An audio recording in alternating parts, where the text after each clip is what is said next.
네, 중국 정부가 외국 기업들을 베이징으로 초청해서 제로 코로나 정책 폐지 이후 경제 발전 방향을 토론하고 있습니다.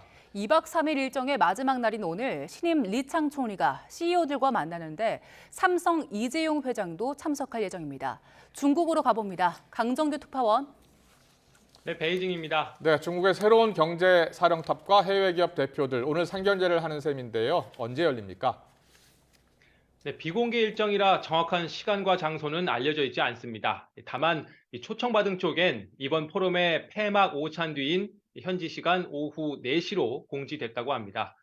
이미 오늘 오전에 인민대회당에서 진행됐다는 말도 들리는데요. 리창 총리가 내일부터 시작되는 보어 포럼에 참석해야 하기 때문에 일정을 앞당겼다는 겁니다. 리창 총리의 국제 행사 공식 대비무대인 보어 포럼의 김을 미리 빼지 않기 위해 별도의 일정으로 관리하려는 흔적이 엿보입니다. 어쨌든 오늘 해외 기업 대표들과 처음 만나는 리창 총리, 올해 5% 안팎 성장 목표 달성을 위한 전략을 설명하고 투자도 당부할 걸로 보입니다. 네, 이 자리에 이재용 삼성전자 회장도 참석한다고요? 네, 이재용 회장의 이번 베이징 방문, 중국 내 반도체 생산 활동에 제약을 건 미국의 규제 방안이 발표된 직후라 이목이 쏠렸습니다.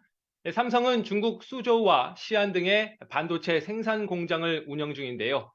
삼성 입장에선 최대 반도체 시장인 중국을 버릴 수 없고 중국도 미국의 반도체 기술 통제 속에 삼성의 도움이 절실합니다. 바로 이런 공감대 속에 리창 총리와 면담에서 해법을 모색할 것으로 보입니다. 사실 미중 패권 경쟁 사이에서 기업들 아무래도 눈치를 볼 수밖에 없을 것 같습니다. 이재용 회장도 자맹에 가까운 조용한 행보를 이어가고 있다고요? 네, 지난 23일 전용기 편으로 베이징에 도착한 이재용 회장. 25일 늦은 오후가 돼서야 취재진 앞에 모습을 보였습니다. 비공개 행사에 참석하기 위해서였습니다. 이번 포럼에 참석한 이유를 묻는 질문엔 베이징 날씨가 참 좋다는 말만 남겼습니다. 시진핑 주석의 측근인 천민얼 텐진시 당서기와의 면담도 사후에 공개했습니다. 구체적인 내용이나 면담 장면 등은 공개하지 않았습니다.